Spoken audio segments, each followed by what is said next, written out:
नमस्कार, बहुत बहुत स्वागत है आप सभी का। शाम के 7 बजने वाले हैं और वक्त है आपके सबसे भरोसेमंद शो म्हारो राजस्थान का। आप सबके साथ मैं हूं प्रियंका राय और बुलेटिन की शुरुआत आज की सबसे बड़ी खबर से करेंगे। पुष्कर हत्याकांड से जुड़ी इस वक्त की बड़ी खबर आपको बता दें, मामले में लगातार परतें खुलती चली जा रही हैं। पुरानी रंजिश की वजह से इस वारदात को अंजाम दिया गया। इस हत्याकांड के तार मदन सिंह हत्याकांड से जुड़े नजर आ रहे हैं। 30 साल बाद पिता की हत्या का बदला लिया गया है। हमलावरों ने पूर्व पार्षद सवाई सिंह के सिर पर गोली मारी। पुष्कर में बदलापुर देखने को मिला है। 30 साल पुराना बदला लिया गया है। 30 साल बाद पिता की हत्या का बदला लिया गया। पुरानी रंजिश में 3 बदमाशों ने फायरिंग की। पुष्कर में पूर्व पार्षद के सिर पर गोली मारी गई। पूर्व पार्षद सवाई सिंह की इसमें मौत हो गई, वहीं एक गंभीर रूप से घायल है। मृतक के शव का पोस्टमार्टम करा लिया गया है। कल परिजनों को शव सुपुर्द किया जाएगा। हमलावरों की तलाश भी लगातार जारी है। पुलिस इस पूरे मामले पर छानबीन में जुटी हुई है। तो तीर्थ नगरी में दिन दहाड़े मर्डर किया गया है। पुष्कर सवाई सिंह हत्याकांड से जुड़ी इस वक्त की बड़ी खबर और मामले में बड़ा अपडेट आपको बता दें। मदन सिंह हत्याकांड से इसके तार जुड़े बताए जा रहे हैं। आरोपियों के तार जुड़े हुए हैं। मदन सिंह के दोनों बेटों ने इस वारदात को अंजाम दिया है। मृतक हिस्ट्री शीटर सवाई सिंह के सिर में 3 गोलियां लगी। मौके पर आधा दर्जन राउंड फायरिंग किए गए। एक आरोपी को पुलिस ने फिलहाल हिरासत में ले लिया है और 3 से 4 और भी आरोपियों के होने की संभावनाएं जताई जा रही हैं। 2 दशक से ज्यादा ये पुराना मामला है जब मदन सिंह हत्याकांड को लेकर बेटों ने आज बदला लिया है। पुलिस की दर्जनों टीम लगातार फरार आरोपियों की तलाश में है।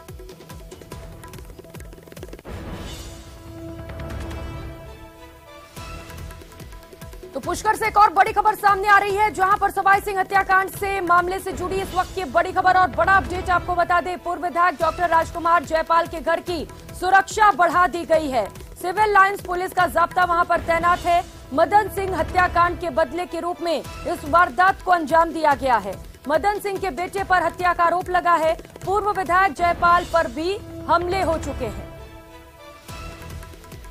तो आगे इस तरीके के हमले ना हो, क्योंकि खबर सामने ये आ रही है कि कई बार इसे लेकर रेकी की गई और फिर इस वारदात को अंजाम दिया गया। 30 साल पुराना ये पूरा मामला है। पहले ही हमने खबर दिखा दी थी कि आपसी रंजिश को लेकर ये पूरी वारदात की गई है और कुछ ऐसा ही निकलकर सामने आ रहा है। 30 साल पहले बाप की हत्या की गई थी और इसी का बदला आज बेटे ने लिया है। बताया जा रहा है कि कई आरोपी और भी इसमें शामिल हैं। लगातार पुलिस पूरे मामले पर छानबीन कर रही है और फरार आरोपियों की तलाश में है। एक आरोपी को डिटेन किया गया है। फर्स्ट इन्फॉर्मेशन आई है, उसके अकॉर्डिंग ये है कि पुष्कर थाना क्षेत्र में बांसेरी गांव है, जहां पर फायरिंग हुई है और उसमें एक व्यक्ति की मृत्यु हो गई है। दूसरे व्यक्ति जो है उनको जेएलएन लाया गया है और वो गंभीर रूप से घायल है। पुष्कर के पास में एक फायरिंग की घटना हुई है, जिसमें एक की डेथ हुई है और एक है वो घायल है। और हमारी टीम है वो लगातार जो मुलजिम है उनका पीछा कर रही है और जल्दी ही हम उनको दस्तयाब कर लेंगे। और इसके अलावा हमने पूरे शहर में नाकाबंदी करवा रखी है।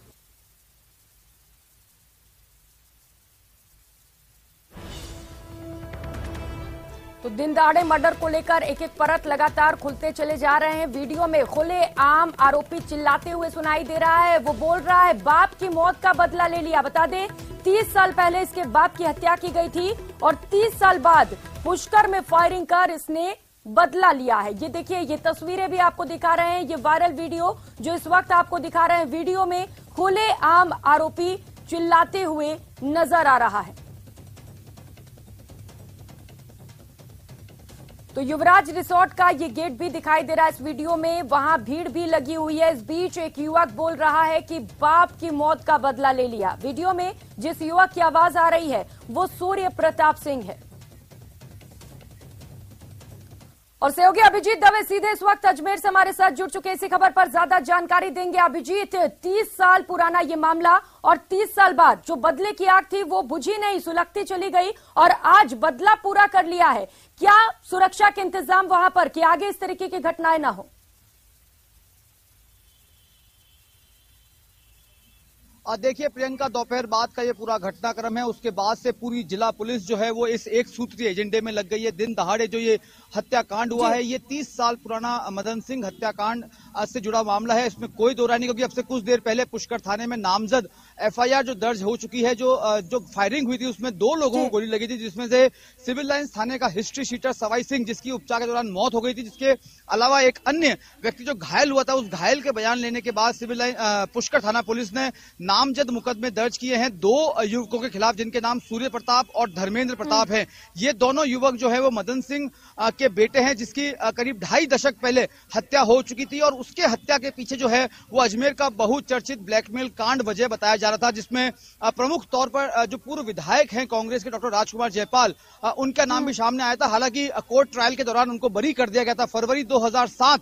1 फरवरी 2007 का ये घटनाक्रम है, जब उनको अदालत की ओर से बरी कर दिया गया था। उसके बाद इन दोनों ही बेटों ने, जिसमें जो इस पूरे मुकदमे में आरोपी बने हैं प्रारंभिक तौर पर, उन दोनों ने कोर्ट के आदेश के बाद इन आरोपियों के खिलाफ जो है हमला भी किया था। कोर्ट के बाहर कानून व्यवस्था की स्थिति भी बिगड़ी थी। इसके बाद चंद महीनों बाद ही, यानी कि आज से करीब 9 से 9.5 साल पहले कृष्णगंज थाना इलाके में गार्डन रेस्टोरेंट है वृंदावन, वहां पर भी डॉक्टर राजकुमार जयपाल जो पूर्व विधायक हैं कांग्रेस के, उनको टारगेट करते हुए उन पर फायरिंग भी की थी, लेकिन संयोगवश डॉक्टर राजकुमार जयपाल उस हमले में बच गए थे। सूर्य प्रताप जो इस हत्याकांड में भी आरोपी है, जिसको बताया जा रहा है पुलिस सूत्रों के मुताबिक कि उसको पुलिस ने हिरासत में ले लिया है, वो उस फायरिंग में भी शामिल था। तो लगातार ये रंजिश जो है वो सालों से चली आ रही थी।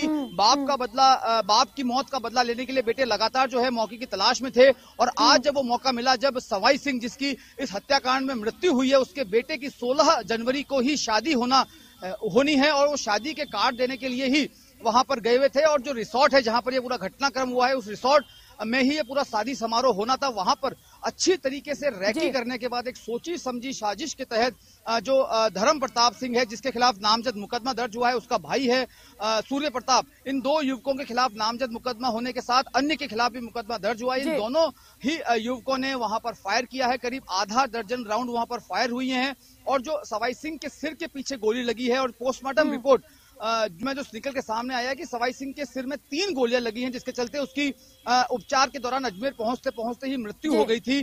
तो ये जो रंजिश का पूरा कांड था, इस कांड ने पूरे जिले को दहला दिया, क्योंकि कल ही राजस्थान पुलिस के मुखिया जो हैं उमेश मिश्रा, वो अजमेर आए थे। उन्होंने रेंज लेवल की मीटिंग ली है। तमाम 4 जिलों के एसपी जो हैं वो यहाँ पे मौजूद थे। पूरे क्राइम का इवैल्यूएशन किया गया था। लॉ एंड ऑर्डर की बात की गई थी। डीजीपी उमेश मिश्रा ने कल शाम को जब प्रेस से बातचीत की थी, उन्होंने कहा था कि अपराध जो है वो बेशक बढ़ रहे हैं, लेकिन उन्होंने अपराधियों पर लगाम भी कसी है। लेकिन उसके चंद घंटों बाद ही आज दिन दहाड़े तीर्थ नगरी पुष्कर में इस घटनाक्रम ने अजमेर पुलिस के लिए चुनौती पेश की है। हालांकि सूत्र हमें ये बता रहे हैं कि एक आरोपी जो मुख्य आरोपी है सूर्य प्रताप, उसको पुलिस ने डिटेन कर लिया है, और जो बाकी आरोपी हैं जिनकी संख्या 2 से 3 के बीच में बताई जा रही है, उनकी तलाश के लिए दर्जनों पुलिस टीमें जो है वो लगातार जो है तलाश कर रही हैं। हम इस वक्त एसपी ऑफिस में मौजूद है, और यहाँ पर एसपी खुद चुनाराम जाट जो है वो एडिशनल एसपी ग्रामीण वैभव शर्मा के साथ लगातार पल पल की मॉनिटरिंग कर रहे हैं। पुष्कर थाना पुलिस जो है वो इस पूरे मामले के केस ऑब्जर्व कर रही है।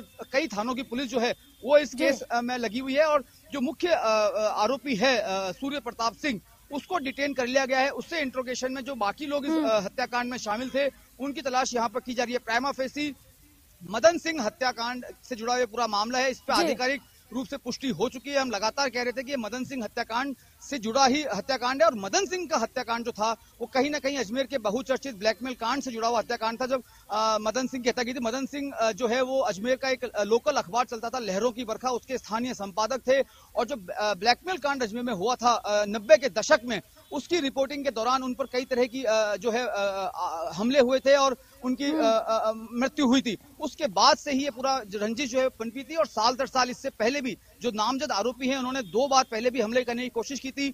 न सिर्फ सवाई सिंह जिनकी आज इस गोलीकांड में मृत्यु हुई है, बल्कि कांग्रेस के पूर्व विधायक डॉक्टर राजकुमार जयपाल पर भी हमले किए गए थे। इसी के चलते राजकुमार जयपाल का जो घर है वो मेरे जहां मैं खड़ा हूं एसपी ऑफिस, उससे महज 200 मीटर की दूरी पर ही है। तो वहां पर भी पुलिस ने जो है एहतियात सुरक्षा बढ़ा दी गई है, ताकि किसी तरह की वहां पर कोई अप्रिय घटना नहीं हो। बिल्कुल अभिजीत, और ये सवाल अहम हो जाता है, जैसा कि आप बता रहे हैं कि सवाई सिंह की मौत हुई, और सिर्फ ये जो मौत हुई है यहीं पर हो सकता है उनकी आग ना बुझे और भी लोग उनके रडार पर हो। इसे लेकर मैं आपसे सवाल पूछ रही थी, किस तरीके से वहां पर आप सुरक्षा देख पा रहे हैं, जो बाकी लोग उनकी रडार पर हो सकते हैं उन्हें किस तरीके से प्रोटेक्शन दिया जा रहा है पुलिस की ओर से?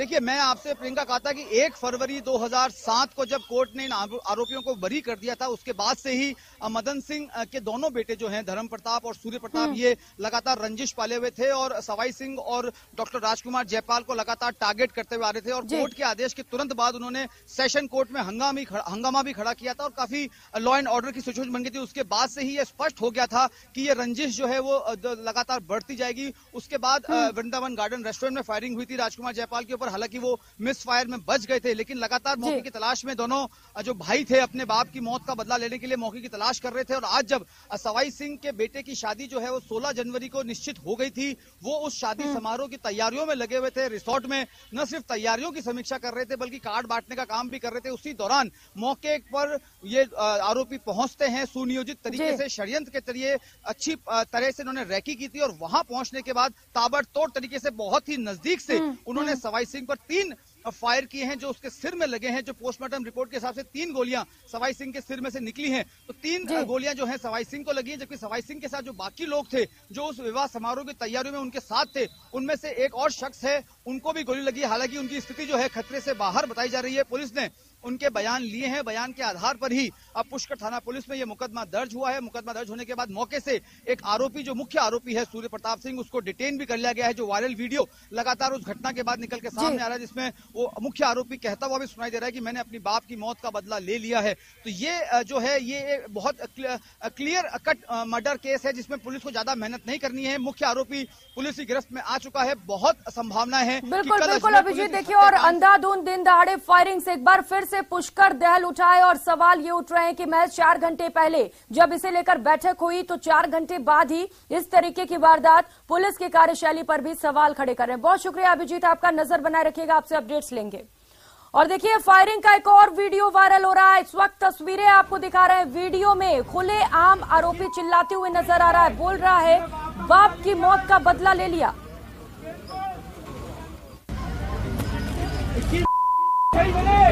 मेरे बाप का बदला ले लिया।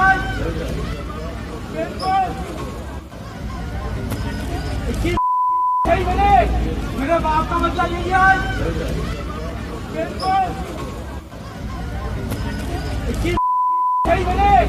मेरे बाप का बदला ले लिया।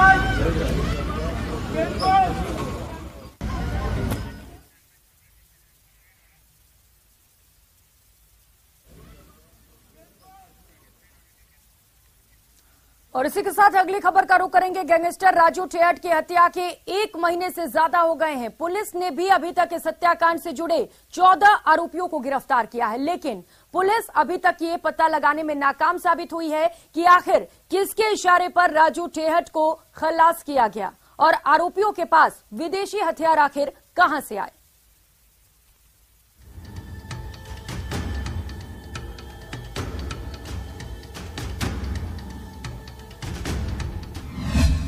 गैंगस्टर राजू की हत्या के 1 महीने से ज्यादा पूरे,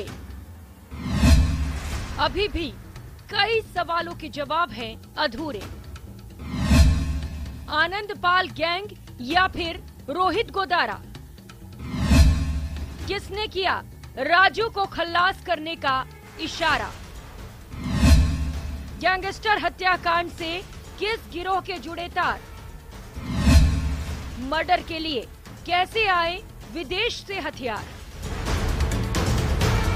3 दिसंबर 2022 गोलियों की तड़तड़ाहट से सीकर थर्रा उठा। जब तक लोग कुछ समझ पाते तब तक 5 बदमाश गैंगस्टर राजू ठेहट को हत्या कर फरार हो चुके थे। इलाके में हड़कंप मच गया। पुलिस ने वारदात की गंभीरता समझी और ताबड़तोड़ छापेमारी शुरू कर दी। नतीजा, हत्या के 24 घंटे के अंदर शूटर्स दबोच लिए गए। जाहिर है एक कुख्यात गैंगस्टर की हत्या के आरोपियों को 24 घंटे के अंदर पकड़ना बड़ी सफलता थी। पुलिस की वाहवाही भी हुई। उस दिन की घटना में भी हमारे पड़ोसी जिले झुंझुनू की पुलिस का बहुत सारा योगदान है। इसके अलावा जयपुर ग्रामीण का बहुत सारा योगदान है। हमारे आईजी साहब खुद यहाँ लगातार कैंप करके रहे थे। मैं उस पूरी प्रक्रिया को डिटेल में इसलिए नहीं बताना चाहता क्योंकि वो इन्वेस्टिगेशन में शामिल पार्ट है। बहुत सारी चीजें जो हमारे डॉक्यूमेंट में उसमें शामिल है। मैं उसमें कोई भी ऐसी बात नहीं अभी यहाँ पर कहना चाहता जो कल डिफेंस को किसी तरीके से काम में आ सके। पर मैं ये कहना चाहूंगा कि पूरी वारदात खुलने में जयपुर ग्रामीण के अधिकारियों का और झुंझुनू के अधिकारियों को और हमारे डीजी साहब जो कि रात में जग करके मॉनिटर कर रहे थे और रात में वो लगातार कम्युनिकेशन में थे कि आपकी रेड की कार्रवाइयाँ किस तरीके से चल रही हैं। इसके अलावा हमारे आईजी साहब जो स्वयं रेड की उस कार्रवाई में वहीं पर मौजूद थे मेरे साथ में। इतने बड़े पैमाने पर जब कोई कार्रवाई होती है जो राजस्थान पुलिस का प्रोफेशनलिज्म दिखाती है तो उस कार्रवाई में सफलता की संभावना निश्चित रूप से बढ़ जाती है। शूटर्स की गिरफ्तारी के बाद पुलिस के सामने जो बड़ी चुनौती थी वो इस बात का पता लगाना था कि आखिर इस हत्याकांड के पीछे किसका हाथ है। हालांकि विदेश में बैठे गैंगस्टर रोहित गोदारा ने सोशल मीडिया के जरिए इस हत्याकांड की जिम्मेदारी ली थी। ऐसे में पुलिस इस दावे के साथ साथ हत्याकांड से जुड़े सभी पहलुओं को खंगालने में लगातार जुटी हुई है, लेकिन अभी भी इस बात का जवाब नहीं मिल पाया है कि आखिर राजू की हत्या का मास्टरमाइंड कौन है। देखिए, केस में हम किस दिशा में जा रहे हैं वो सब मैं मेंशन नहीं कर सकता क्योंकि बहुत इंपॉर्टेंट केस है और मैं जैसा पहले ही आपसे कह चुका हूं कि मैं अंतिम अथॉरिटी नहीं हूं जो केस के बारे में कोई बाइट दे सके। पर मैं ये कह सकता हूं कि इसमें जो भी शामिल रहे हैं, लगातार पूरा पुलिस डिपार्टमेंट, हमारे सीनियर मोस्ट अधिकारी से लेकर के सभी लोग इसमें लगे हुए हैं। जो भी इसमें शामिल रहे हैं उनमें से हर एक व्यक्ति के विरुद्ध कार्रवाई की जाएगी। बहुत बड़े पैमाने पर हम काम कर रहे हैं और लगभग हर वो जिला जो इसमें किसी भी रूप में कंट्रीब्यूट कर सकता है वो हमारे साथ में है। जो नाम आप ले रहे हैं उन नामों के बारे में अभी कुछ भी कहना उचित नहीं है। इस हत्याकांड में जो सबसे चौंकाने वाला पहलू था वो था विदेशी हथियारों का इस्तेमाल। ऐसे में सवाल उठना लाजमी है कि आखिर राजस्थान में बैठे अपराधियों को किसके जरिए विदेशी हथियार मिल रहे हैं। राजू हत्याकांड के अलावा भी राज्य में हाल फिलहाल में कई आपराधिक वारदातें हुई हैं जिनमें विदेशी हथियारों के इस्तेमाल की बात सामने आ रही है।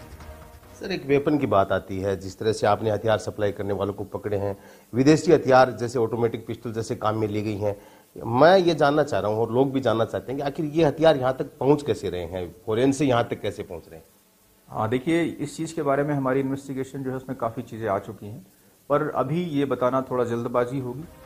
राजू ठेहट की हत्या के 1 महीने से भी ज्यादा समय बीत चुका है, लेकिन पुलिस अभी तक इस हत्या की असली वजह और इसके मास्टरमाइंड की पहचान करने में पूरी तरह सफल नहीं हो पाई है और न ही इस बात का खुलासा हो पाया है कि प्रदेश में विदेशी हथियारों का जखीरा कैसे पहुंच रहा है।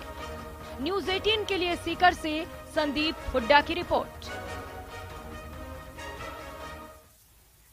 उधर गैंगस्टर संदीप शेट्टी हत्याकांड में हरियाणा के गैंगस्टर दीप्ति यादव और अनूप धावा को 2 दिन के रिमांड पर लिया गया है। वहीं तीसरे आरोपी को शिनाख्त परेड के लिए जेल भेजा गया है। कोतवाली पुलिस ने आज तीनों आरोपियों को भारी सुरक्षा के बीच कोर्ट में पेश किया और रिमांड की मांग की, जिसके बाद कोर्ट ने गैंगस्टर दीप्ति यादव और अनूप धावा को रिमांड पर सौंप दिया। गैंगस्टर दीप्ति और उसके साथियों को संदीप शेट्टी की गैंग से खतरा होने के चलते भारी चौकसी और सुरक्षा जाब्ते के साथ नागौर कोर्ट में पेश किया गया। साथ ही 2 घंटे यातायात एक तरफा रखा गया। इसी दौरान कोर्ट परिसर को पुलिस छावनी में भी तब्दील कर दिया गया।